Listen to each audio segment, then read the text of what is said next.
The woman who mocked his gold chain as fake had no idea she was insulting the man who had anonymously purchased her grandmother's $22,000 motorized wheelchair 6 months earlier. The afternoon sun streamed through the floor-to-ceiling windows of Prestige Jewelry and Watches, one of Manhattan's most exclusive luxury retailers, casting brilliant reflections off the diamond displays that lined the mahogany walls. The store catered to New York's elite, celebrities, Wall Street executives, and old money families who considered a $50,000 watch a casual purchase. At 38 years old, Damon Clarke stood quietly near the vintage timepiece section, his appearance deliberately understated. He wore simple dark jeans, a plain black t-shirt, and white sneakers that had seen better days. Around his neck hung a thick gold chain that caught the light as he moved, its substantial weight and craftsmanship obvious to anyone who understood fine jewelry. What wasn't obvious to the casual observer was that Damon Clarke was worth $230 million. Damon was the founder and CEO of Urban Development Solutions, a company that had revolutionized affordable housing construction in underserved communities across America. His innovative building techniques had made quality housing accessible to families who had been priced out of traditional markets, while generating substantial profits that he had quietly reinvested in community development programs.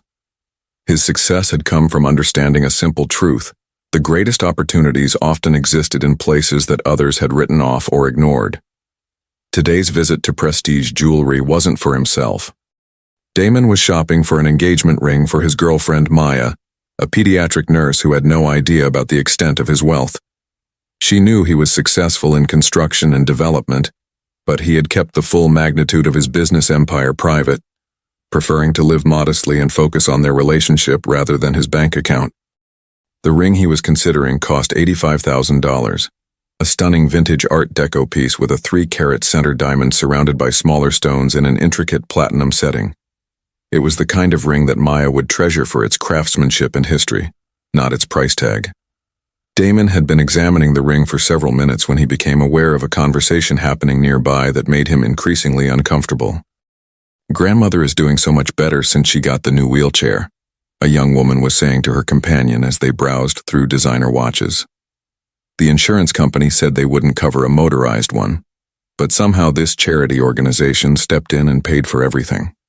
The speaker was Sophia Chen, a 26-year-old marketing coordinator for a high-end fashion brand. She was petite and impeccably dressed, wearing designer clothing that probably cost more than most people's monthly salary. Her long black hair was styled in perfect waves, and her makeup was flawless despite the summer heat outside. Sophia's companion, a woman about her age named Jessica, was examining a diamond tennis bracelet with obvious desire. "That's amazing, Soph. Your grandmother deserves the best care after everything she's been through." "I know, right?"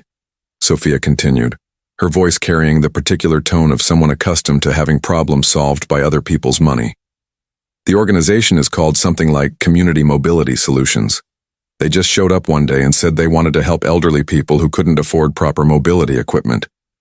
Damon's attention sharpened. Community Mobility Solutions was one of his foundation's programs, an initiative he had started after watching his own grandfather struggle with mobility issues in his final years. The program provided wheelchairs, walkers, and other mobility aids to elderly people whose families couldn't afford them. 6 months ago, Damon had personally approved the purchase of a $22,000 motorized wheelchair for an elderly Chinese-American woman named Mrs. Chen, whose granddaughter had applied for assistance. The application had mentioned that Mrs. Chen was a retired seamstress who had worked for 60 years to support her family, including paying for her granddaughter's college education. Damon realized he was listening to that granddaughter, Sophia Chen, discuss the wheelchair he had purchased for her grandmother. "The best part," Sophia was saying as she moved toward the gold jewelry section, "is that we never even had to deal with any paperwork or bureaucracy. This organization just handled everything. Sometimes I wonder if rich people start these charities just to make themselves feel better about their privilege." Jessica laughed. "Probably. But hey, if their guilt helps your grandmother get around easier, I'm not complaining." The casual dismissal of the generosity that had improved her grandmother's quality of life bothered Damon. But what happened next made him genuinely angry. Sophia had wandered over to the section where Damon was standing, her attention caught by a display of gold chains similar to the one he was wearing. She examined several pieces with the confidence of someone who considered herself an expert on luxury goods. "Excuse me," Sophia said, turning to address Damon directly. "I couldn't help but notice your chain. Is that real gold?" Damon looked up from the engagement ring he had been studying, surprised by the random question. "Yes, it is." Sophia moved closer, her eyes narrowing as she examined his chain with obvious skepticism. "Really? Because I work in fashion, and I know how to spot fake jewelry. That looks like one of those gold-plated pieces they sell in street markets." The assumption behind her words was clear. Someone dressed like Damon couldn't afford real gold jewelry, especially not in a store like Prestige. "I can assure you it's real," Damon said quietly, his voice remaining calm despite the insult. Sophia smirked, the expression transforming her previously pleasant features into something cruel and condescending. "Sure it is. Look, there's no shame in wearing costume jewelry, but you probably shouldn't bring fake gold into a place like this. It's kind of embarrassing." Jessica had joined them now, drawn by the confrontation. "Sophia, what's going on?" "This guy is trying to pass off fake gold as real," Sophia said loudly enough that other customers in the store turned to look. "I mean, I get wanting to look successful, but there's a time and place, you know?" Damon felt the familiar sensation of being judged based on his appearance rather than his character or accomplishments.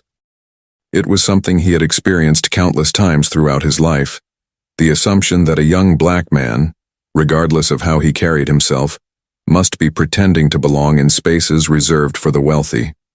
The store's sales associate, a middle-aged white man named Charles who had been helping another customer, approached the group with obvious concern. "Is there a problem here?" Charles asked, his tone suggesting that he had already decided where the problem originated. Sophia gestured toward Damon. "I was just trying to help this gentleman understand that wearing fake jewelry in a store like this isn't appropriate. I mean, I'm sure he doesn't mean any harm, but it reflects poorly on the establishment." Charles looked at Damon with barely concealed suspicion. "Sir, are you a customer here today?" The question carried implications that went far beyond a simple inquiry about purchasing intentions. Charles was really asking whether Damon belonged in the store at all. "I was looking at engagement rings," Damon replied evenly, gesturing toward the display case where he had been standing. Sophia laughed, a sound without warmth. "Engagement rings? With that fake chain and those sneakers? Come on." She turned to Charles with the confidence of someone who expected to be taken seriously. "Charles, I'm a regular customer here. My family has been shopping at Prestige for years. I think you should know that this person is wearing fake jewelry and claiming to be shopping for expensive engagement rings." Charles nodded gravely. "Sir, I'm going to have to ask you to leave. We have policies about customers who misrepresent themselves or their purchasing power." The accusation hit Damon like a physical blow. He was being asked to leave not because he had done anything wrong, but because Sophia Chen, the beneficiary of his anonymous generosity, had decided he didn't look wealthy enough to belong in the store. "I haven't misrepresented anything," Damon said quietly. "I'm a legitimate customer interested in making a purchase." "Right," Sophia said, her smirk widening. "And I'm sure you have $80,000 just lying around for a ring." The specific amount made Damon realize that Sophia had been watching him examine the Art Deco ring, probably assuming he was just window shopping or wasting the sales staff's time. Charles crossed his arms. "Sir, I'm going to have to insist that you leave. If you refuse, I'll need to call security." Damon looked around the store, aware that every customer and employee was now watching the confrontation. He could reveal his identity, show them his Black American Express card, and watch their expressions change from suspicion to embarrassment. He could tell them exactly who he was and how much money he had spent in similar stores over the years. Instead, he chose dignity. "I understand," Damon said simply, moving toward the door with quiet composure. As he walked away, he heard Sophia saying to Jessica, "I mean, I feel bad for people like that, but they have to understand that there are places where they just don't belong." The words followed him out of the store, but they weren't what hurt the most. What hurt was knowing that the woman who had just humiliated him was the same woman whose grandmother he had helped 6 months earlier. The same woman who had just dismissed his generosity as guilt-driven charity while simultaneously benefiting from it. Damon stood on the sidewalk outside Prestige Jewelry, the afternoon sun beating down on him as pedestrians hurried past, oblivious to what had just happened inside.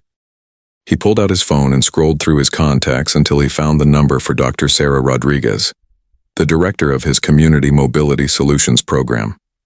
"Dr. Rodriguez," he said when she answered, "I need you to pull the file on Mrs. Chen's wheelchair purchase. I want to know everything about the family's current situation."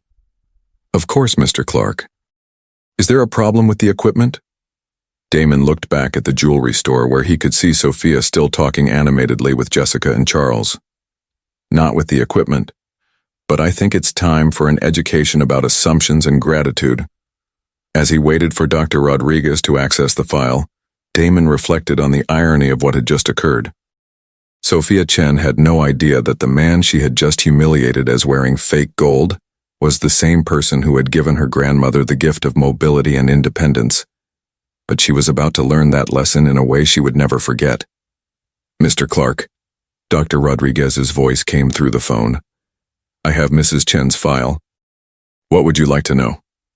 Damon watched through the store window as Sophia continued to laugh with her friend, probably recounting the story of the man with the fake gold chain who had tried to shop for engagement rings above his station. "I want to know if Mrs. Chen would be available for a visit today," Damon said. "I think it's time I met the family I've been helping." What Sophia Chen didn't know was that her casual cruelty had just set in motion a series of events that would change her understanding of wealth, generosity, and the danger of judging people by their appearance. The man with the fake gold chain was about to show her what real gold and real character actually looked like. The silence that followed Damon's phone call seemed to echo with the weight of memories he rarely allowed himself to revisit. Standing on the busy Manhattan sidewalk, watching the traffic flow past Prestige Jewelry, he was transported back to another time, another humiliation, and the moment that had shaped everything he would become. 22 years ago, Damon Clarke had been 16 years old, working his first job at a construction site in Detroit during summer break. His mother, Patricia, was a single parent working double shifts as a nurse's aide to keep food on the table and clothes on his back. They lived in a small apartment in a neighborhood that most people drove through quickly with their doors locked. But Patricia Clarke had raised her son with unshakable principles. Work hard, treat everyone with respect, and never let anyone make you feel less than worthy of your dreams. The gold chain Sophia had mocked today was the same chain Damon had worn for over 2 decades. It had been a gift from his grandfather, Samuel Clarke, who had worked for 43 years in an auto plant and had saved for 2 years to buy it for Damon's 16th birthday.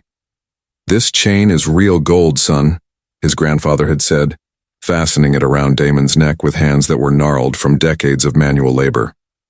"But more importantly, it's a reminder that you're real too. Don't ever let anyone convince you otherwise." The chain had cost Samuel $800, money he could barely afford. But he had wanted his grandson to have something valuable, something that represented the worth he saw in the boy, even when the world seemed determined to diminish it. 3 weeks after receiving the chain, Damon had worn it to his construction job, where he was working as a general laborer alongside men who had been building houses since before he was born. Most of the crew treated him well, appreciating his work ethic and willingness to learn. But there was one foreman, a man named Rick Morrison, who seemed to take pleasure in making Damon's life difficult. "Look at this kid," Morrison had said loudly one morning, pointing at Damon's chain as the crew gathered for their daily briefing. "Wearing fake gold like he's some kind of rap star. What's next, gonna tell us you drive a Bentley?" The other workers had laughed, some uncomfortably, others with genuine amusement. Morrison had continued his commentary throughout the morning, making jokes about ghetto kids who tried to look successful by wearing costume jewelry. At lunch break, Morrison had walked over to where Damon was eating his sandwich alone, still wearing his hard hat and work boots. "Let me see that chain, boy," Morrison had said, reaching for Damon's neck without permission. Damon had pulled back. "It's real gold, sir. My grandfather bought it for me." "Your grandfather?" Morrison had laughed. Right. Listen, kid, there's nothing wrong with wearing fake jewelry. But don't lie about it. Men in construction respect honesty. The humiliation had burned in Damon's chest for the rest of that summer. Every day, Morrison found new ways to reference the fake chain, turning it into a symbol of everything he believed about Damon's background, character, and prospects. But the experience had taught Damon something crucial. People's assumptions about you said more about them than they did about you. If this story is touching your heart, tell us in the comments where you're watching from. And if you're not subscribed yet, now's the time. The memory faded as Dr. Rodriguez's voice came back through the phone. Mr. Clarke, I've spoken with Mrs. Chen's home care coordinator. She would be delighted to receive a visit today. She's been wanting to thank the organization that provided her wheelchair, though she doesn't know the specific donor's identity. Damon felt a familiar tightness in his chest. His foundation's policy was strict anonymity. Recipients knew they were receiving help from a charitable organization, but never learned the identity of specific donors. He had seen too many cases where personal recognition had complicated the gift, creating obligations and relationships that detracted from the simple goal of helping people in need. Dr. Rodriguez, I want you to arrange something special. Can you contact Mrs. Chen's family and let them know that a representative from Community Mobility Solutions would like to visit this afternoon to check on how the wheelchair is working? Of course. Should I mention that you'll be the representative? Not yet. I want to observe the family dynamic before I reveal who I am. Damon ended the call and looked back at the jewelry store, where Sophia was still visible through the window, now examining earrings with the casual entitlement of someone who had never questioned whether she belonged in expensive places. He thought about the application her family had submitted for Mrs. Chen's wheelchair. It had been heartbreaking in its honesty, a granddaughter describing her 84-year-old grandmother's deteriorating mobility after a stroke, the family's financial struggles to provide proper care, and the devastating impact of watching a woman who had worked her entire life become trapped in her own home by physical limitations. The application had specifically mentioned that Mrs. Chen had been a seamstress for 6 decades, taking in alterations and custom work to support her family, including paying for her granddaughter's college education at a prestigious fashion program. Sophia had graduated debt-free because her grandmother had sacrificed her own comfort and savings. Yet Sophia had just spent the afternoon dismissing charitable organizations as products of rich people's guilt, apparently forgetting that she was directly benefiting from exactly that kind of generosity. Damon pulled out his phone again and dialed his assistant, Monica.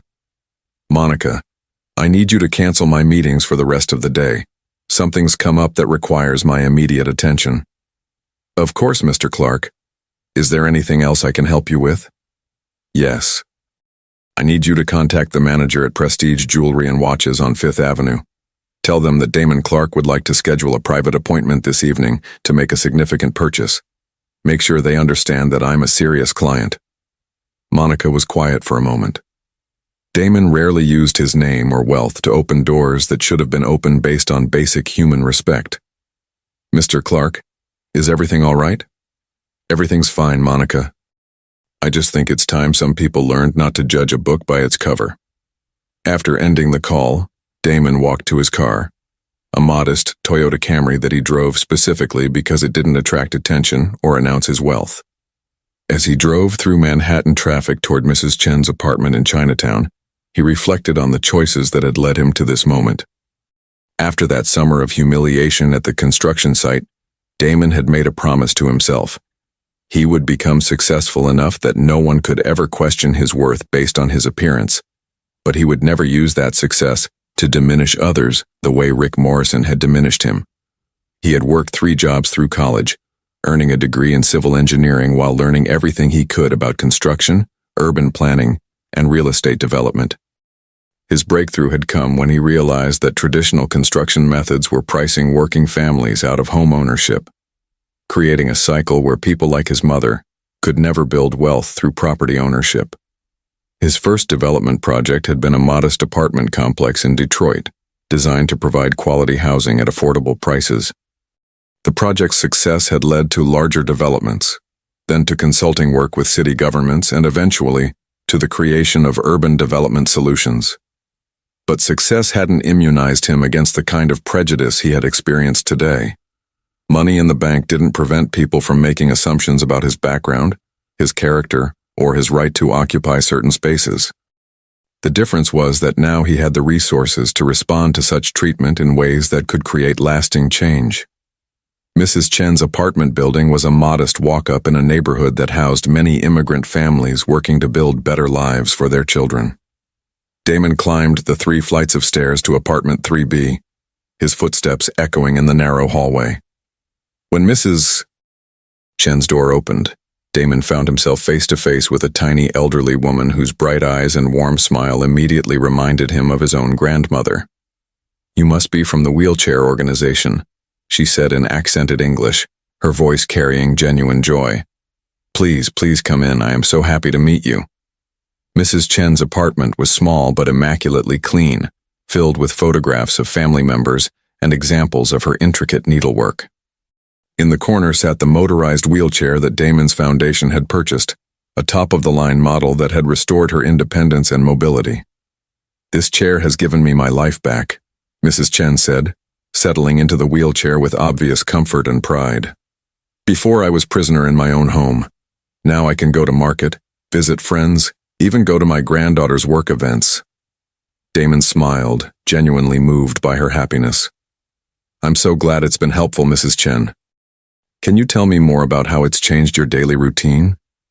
For the next hour, Mrs. Chen showed Damon around her apartment, demonstrating how the wheelchair allowed her to access her kitchen, bathroom, and bedroom with ease. She spoke with pride about her granddaughter Sophia, describing her education, her job in fashion, and her regular visits to check on her grandmother. "Sophia is such a good girl," Mrs. Chen said, pulling out photographs of her granddaughter at various events and milestones. "She works so hard, and she always makes time for her old grandmother. She comes every week to take me shopping and to doctor appointments." Damon studied the photographs, seeing images of Sophia at her college graduation, at fashion industry events, and in family celebrations. In every picture, she appeared happy, confident, and surrounded by love. It made her behavior at the jewelry store even more difficult to understand. "Mrs. Chen," Damon said carefully, "what does Sophia think about the wheelchair? Is she happy that you received it?" "Oh yes, very happy. She cried when it first arrived. She had been so worried about me, and she felt bad that she could not afford to buy such expensive equipment herself." Mrs. Chen's expression grew thoughtful. "Sophia works very hard, but fashion industry does not pay so much money for young people starting careers. She spends a lot of her salary on pretty clothes for work, and on taking care of me when I need things." Damon nodded, beginning to understand more about the dynamics that might have shaped Sophia's attitudes about wealth and status. "Mrs. Chen, has Sophia ever talked about wanting to meet the people who provided the wheelchair?" "Many times. She says she wishes she could thank them properly, maybe even find a way to give back to help other families. She feels grateful, but also—" Mrs. Chen paused, searching for the right words. "Also maybe a little embarrassed that we needed help." The revelation hit Damon like a revelation. Sophia's dismissive comments about charitable organizations hadn't come from entitlement or lack of gratitude. They had come from pride and embarrassment about being in a position where her family needed assistance. Her cruel behavior at the jewelry store was starting to make more sense, though it didn't excuse the pain she had caused. As Damon prepared to leave Mrs. Chen's apartment, she took his hands in hers with surprising strength. "Please," she said, "tell the person who bought this wheelchair that they have given an old woman the gift of dignity. Tell them that Mrs. Chen prays for them every night and hopes that good things come back to them in their life." Damon felt tears forming in his eyes. "Mrs. Chen, I promise I will make sure they know how grateful you are."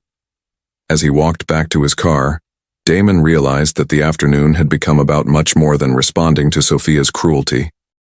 It had become about understanding the complex emotions that surrounded receiving help, the pride that could make gratitude difficult to express, and the way that shame could sometimes manifest as judgment of others.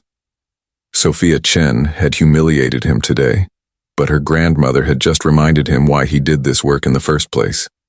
Now it was time to bring those two realities together in a way that might transform them both. 6 hours later, Damon stood in the same spot outside Prestige Jewelry where he had been humiliated earlier that afternoon. But this time, everything was different. He wore an impeccably tailored charcoal suit, Italian leather shoes, and a platinum watch that cost more than most people's cars. His grandfather's gold chain still hung around his neck, not as a symbol of pretense, but as a reminder of where he had come from and the values that had shaped him. In his hand was a simple manila envelope containing documents that would change Sophia Chen's understanding of wealth, generosity, and the danger of judging people by their appearance. Through the store's windows, Damon could see that Prestige had stayed open past their normal hours for his private appointment. The manager, Robert Hastings, was waiting near the entrance, clearly eager to serve a client who had been described as a significant potential purchaser. What Robert didn't know was that this wasn't really about making a purchase. Damon entered the store, and the transformation in treatment was immediate and stark. Robert approached with the kind of deferential attention reserved for very wealthy customers. "Mr. Clarke, welcome to Prestige. I'm Robert Hastings, the store manager.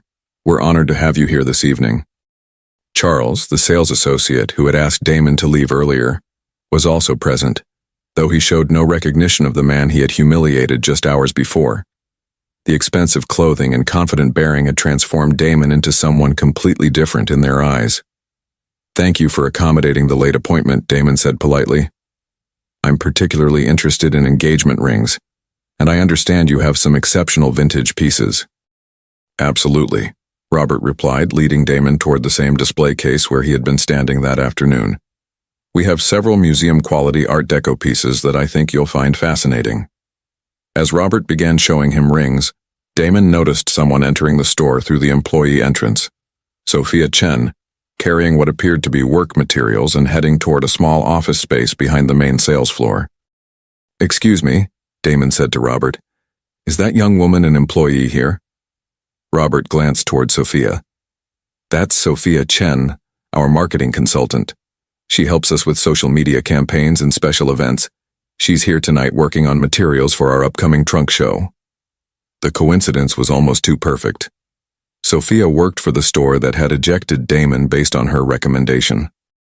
She was literally profiting from the same establishment where she had questioned his right to be present. "I see," Damon said thoughtfully. "Would it be possible to speak with her? I have some questions about your marketing approach that might influence my purchase decision." Robert immediately complied, calling Sophia over with obvious enthusiasm about impressing his important client. Sophia approached with professional confidence, clearly having no recognition of Damon from their earlier encounter. The expensive suit and upscale setting had rendered him invisible to her in a completely different way. She literally could not see past the wealth to recognize the person underneath. "Ms. Chen," Robert said, "this is Mr. Damon Clarke, one of our most valued clients. He's interested in learning about our marketing philosophy."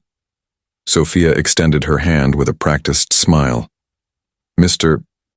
Clarke, it's a pleasure to meet you. I'd be happy to discuss how we present Prestige's brand to our clientele." Damon shook her hand, studying her face for any sign of recognition. There was none. "Ms. Chen, I'm curious about your store's policies regarding customer service. How do you ensure that all potential clients are treated with appropriate respect?" Sophia's expression grew animated as she launched into what was clearly a rehearsed presentation about luxury retail excellence. "At Prestige, we pride ourselves on providing exceptional service to our distinguished clientele," she said confidently. "We understand that our customers expect a certain level of exclusivity and attention to detail." "Exclusivity," Damon repeated thoughtfully. "Can you elaborate on what that means in practical terms?" "Well, we cater to customers who appreciate quality and authenticity," Sophia explained. "Our sales staff is trained to identify serious buyers and to maintain the sophisticated atmosphere that our clientele expects." Damon nodded slowly. "And how do you identify serious buyers?" "Experience teaches you to recognize the signs," Sophia said with obvious pride in her expertise. "The way someone dresses, how they carry themselves, their familiarity with luxury goods. For instance, earlier today we had someone in here wearing what was obviously fake jewelry, trying to look at engagement rings that cost more than most people make in a year.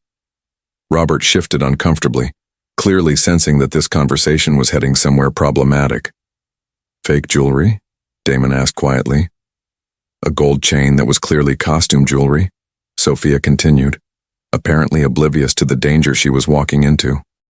The person was trying to pass it off as real gold, but anyone with experience in luxury goods could tell it was fake. Charles handled the situation appropriately. Charles had gone pale, finally beginning to recognize something familiar about their distinguished client. "Ms. Chen," Damon said, his voice remaining calm, "I'm curious about your expertise in identifying authentic gold jewelry. What specific indicators do you use?" Sophia was clearly pleased to demonstrate her knowledge. "Weight, color, craftsmanship, brand markings. Real gold has a specific heft and warmth that you can't fake.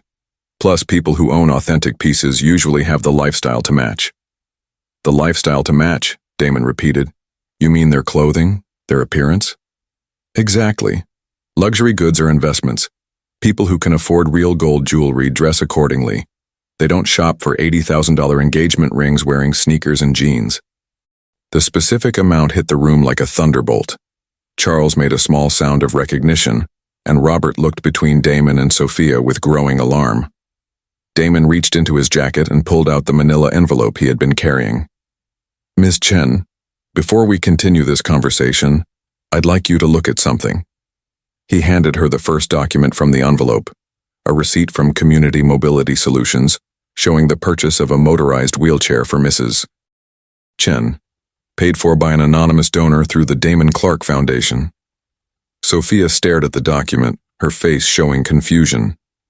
"I don't understand. This is about my grandmother's wheelchair." Damon handed her the second document, a copy of the original application her family had submitted, requesting assistance for Mrs. Chen's mobility needs. "Your application mentioned that your grandmother was a seamstress who had worked for 60 years to support her family, including paying for your college education." Sophia's face was growing pale as she began to understand that this conversation was not what she had expected.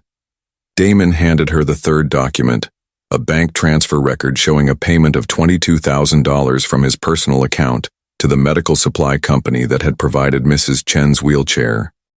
"This shows the specific transaction that paid for your grandmother's mobility equipment." Sophia was staring at the documents with growing horror. "You're saying you're the person who bought my grandmother's wheelchair?" "I'm not just saying it, Ms. Chen. I'm proving it." Damon pulled out his phone and called Dr. Rodriguez, putting the call on speaker.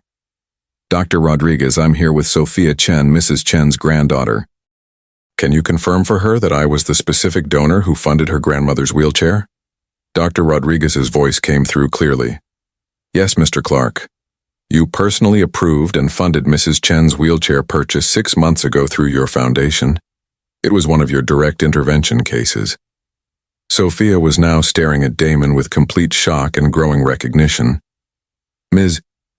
Chen," Damon said quietly, "I'd like you to meet the man whose fake gold chain you mocked this afternoon. The same man you recommended should be ejected from this store for not looking wealthy enough to belong here." Robert and Charles were watching this revelation with obvious horror, finally understanding the magnitude of what had occurred. "Earlier today," Damon continued, "you told me that my gold chain was fake, that I was embarrassing myself by wearing costume jewelry in a place like this. You suggested that there was no shame in wearing fake gold, but that I shouldn't lie about it." Sophia's hand went to her mouth. "Oh my God, you're the man from this afternoon. The same man whose anonymous generosity gave your grandmother the gift of mobility and independence. The same man you dismissed as someone who was pretending to belong in spaces reserved for people with money." Damon reached behind his neck and unclasped his grandfather's gold chain, holding it out for everyone to see. "This chain is 24-karat gold, purchased by my grandfather who worked for 43 years in an auto plant and saved for 2 years to buy it for my 16th birthday. It's worth about $8,000 in gold content, but its real value is immeasurable." He looked directly at Sophia. "You were right about one thing, though. People who own authentic pieces usually have the lifestyle to match. My lifestyle includes anonymously funding medical equipment for elderly people whose families can't afford it. Your grandmother's wheelchair was just one of dozens I've purchased this year. Sophia was crying now, understanding flooding her face as she realized the complete devastation of what she had done. "Mr. Clarke," she whispered, "I am so sorry." "I had no idea." "You had no idea because you never bothered to look beyond my appearance," Damon said, his voice gentle but firm. "You assumed that someone wearing jeans and sneakers couldn't afford real gold, couldn't afford expensive jewelry, couldn't belong in this store." He turned to Robert and Charles. "And you both supported those assumptions, asking me to leave based on her recommendation and your own prejudices." Robert was struggling to find words. "Mr. Clarke, I can't begin to express how sorry we are. If we had known—" "If you had known what?" Damon interrupted. "That I was wealthy? That I could afford to shop here? The point isn't what you didn't know about my bank account. The point is that you treated another human being with disrespect based on his appearance." Damon turned back to Sophia, who was still clutching the documents that proved his generosity to her family. "Ms. Chen, this afternoon you told your friend that you sometimes wonder if rich people start charities just to make themselves feel better about their privilege. You dismissed the generosity that helps your grandmother as guilt-driven charity." Sophia's voice was barely audible. "I was wrong. About everything. You were wrong. But more importantly, you were cruel. You used your position and perceived expertise to humiliate someone you considered beneath your notice. The fact that person turned out to be your family's anonymous benefactor is ironic, but it's not the real problem." Damon looked around the store, at the expensive displays and the luxury goods that had somehow become symbols of human worth in Sophia's mind. "The real problem is that you believed someone's clothing and jewelry determined their value as a person. The real problem is that you thought appearance gave you the right to judge character." As the weight of her actions settled over Sophia, Damon realized that this moment had become about much more than personal vindication. It had become an opportunity to teach lessons about assumptions, dignity, and the complexity of human worth that extended far beyond the walls of prestige jewelry. But the most important lesson was yet to come. The silence in prestige jewelry stretched for what felt like hours, though it was probably only minutes. Sophia stood frozen, still holding the documents that proved Damon's generosity to her family, tears streaming down her face as the magnitude of her cruelty finally sank in. Robert and Charles waited in terrified silence, understanding that their treatment of Damon could destroy their careers and the store's reputation. But Damon's attention was focused entirely on Sophia, whose world had just collapsed around her. "Ms. Chen," Damon said gently, "I have a question for you. When your grandmother received that wheelchair, how did it change her life?" Sophia wiped her eyes, struggling to compose herself enough to speak. It gave her everything back, her independence, her dignity, her ability to leave the apartment and see friends." "And how did that make you feel?" "Grateful," Sophia whispered. "More grateful than I've ever been for anything in my life." Damon nodded. "Yet this afternoon you told your friend that you sometimes wonder if rich people start charities just to make themselves feel better about their privilege." Sophia's face crumpled. "I was embarrassed, ashamed that we needed help.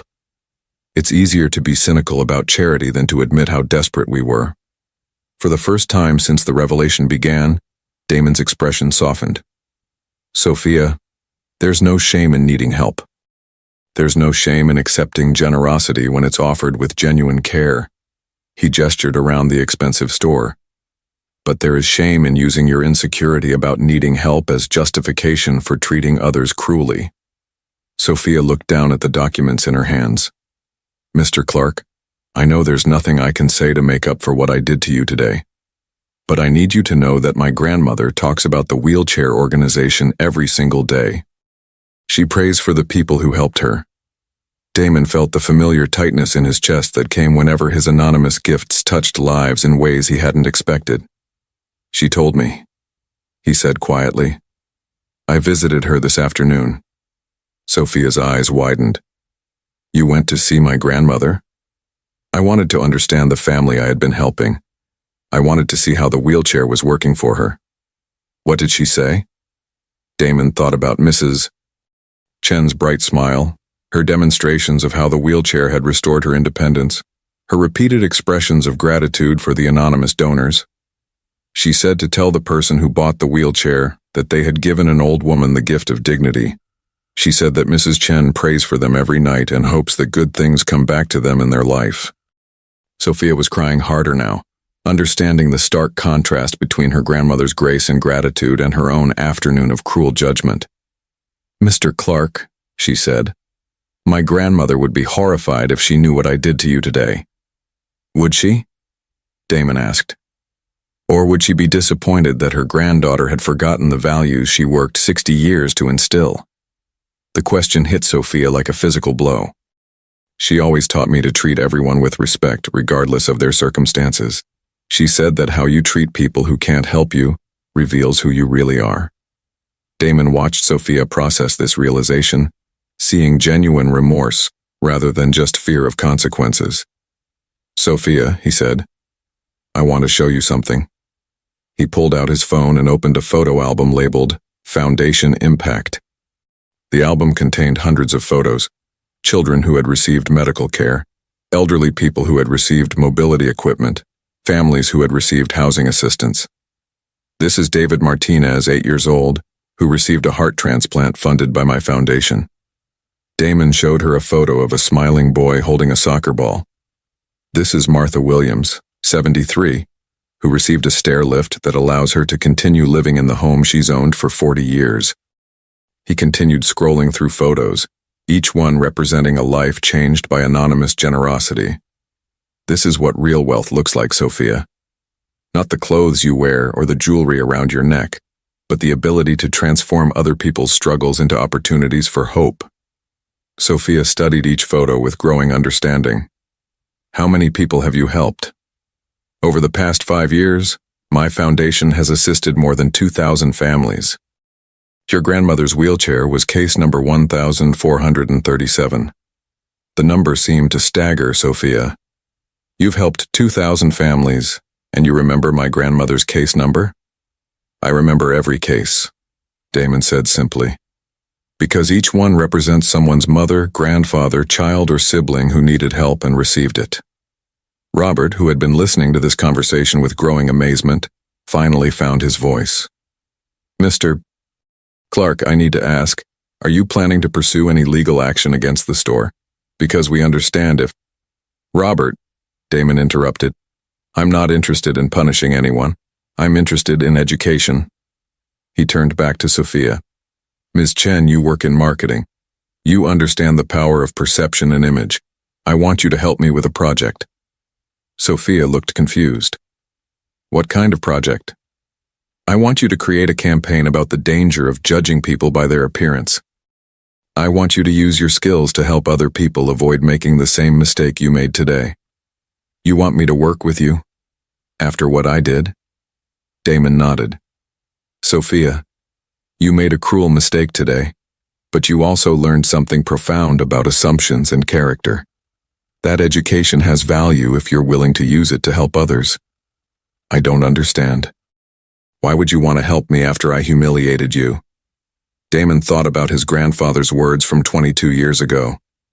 "This chain is real gold, son, but more importantly, it's a reminder that you're real too." "Because your grandmother is real," Damon said. "Her gratitude is real, her dignity is real, and her prayers for my well-being are real. I can't separate you from her, and I wouldn't want to." He paused, studying Sophia's face. "But mostly because I believe people can change. I believe that cruel behavior often comes from pain or insecurity, and that understanding your own motivations is the first step toward becoming better." Sophia was quiet for a long moment, processing the offer. "What would this campaign involve?" "I want you to tell the story of what happened today.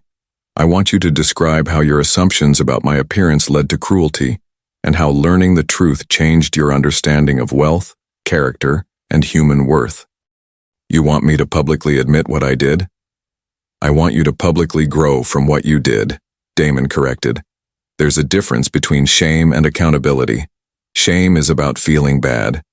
Accountability is about doing better. Sophia looked around the store at Robert and Charles, who were watching this conversation with obvious amazement. "Mr. Clarke, if I do this campaign, if I tell this story publicly, it could affect my career, my reputation." "It could," Damon agreed. "Or it could establish you as someone who has the courage to acknowledge mistakes and the wisdom to learn from them. In my experience, those are the people worth hiring." Sophia was quiet for several minutes, clearly weighing the decision. Finally, she looked up at Damon with new determination. "I want to do it. I want to tell this story, but I want to do it right. I want to make sure it honors your foundation's work and my grandmother's dignity." Damon smiled, the first genuine smile he had allowed himself since entering the store that afternoon. "There's one condition," he said. "I want your grandmother to be involved in the campaign. I want her story of resilience and gratitude to be part of the message." "She would love that," Sophia said, her voice brightening for the first time all evening. "She's always wanted to find a way to give back." Damon turned to Robert and Charles. "Gentlemen, I have a proposal for you as well." Both men straightened, clearly bracing for consequences. "I want prestige to partner with my foundation on this campaign. I want this store to become a symbol of how businesses can change their approach to customer service and human dignity." Robert looked stunned. "Mr. Clarke, we would be honored. But I have to ask, why are you giving us this opportunity after how we treated you?"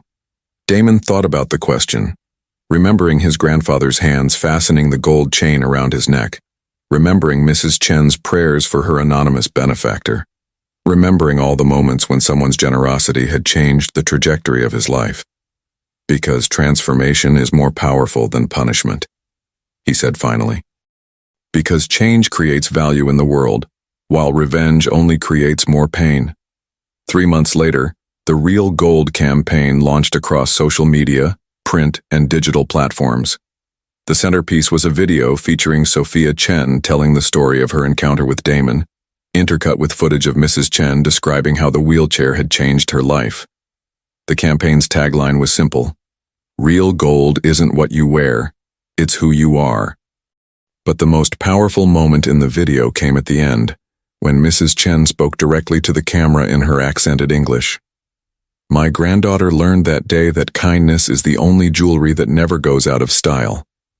The campaign went viral within days, generating millions of views and sparking conversations about assumptions, dignity, and the invisible impact of charitable giving. More importantly, it inspired dozens of businesses to examine their own customer service practices and their treatment of people who didn't fit conventional images of wealth. If this story moved you, don't stop here. Click the next one, subscribe, and share this with someone who still believes in kindness.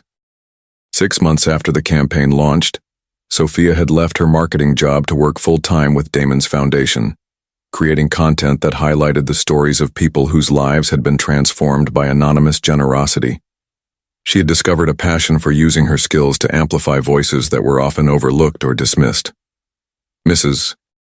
Chen had become an unofficial spokesperson for the foundation, visiting schools and community centers to talk about the importance of treating everyone with dignity and respect. Her wheelchair had become a symbol not just of mobility, but of the invisible connections between strangers who chose to care for each other. And Damon continued to wear his grandfather's gold chain every day, not as a symbol of wealth, but as a reminder that real value came from the love that connected generations, the generosity that transformed lives, and the courage to see beyond surface appearances to the extraordinary worth that existed in every human being. 1 year later, when Damon finally purchased an engagement ring from Prestige Jewelry, the same Art Deco piece he had been examining on that transformative afternoon, he was served by Charles, who had become one of the store's most thoughtful and respectful sales associates.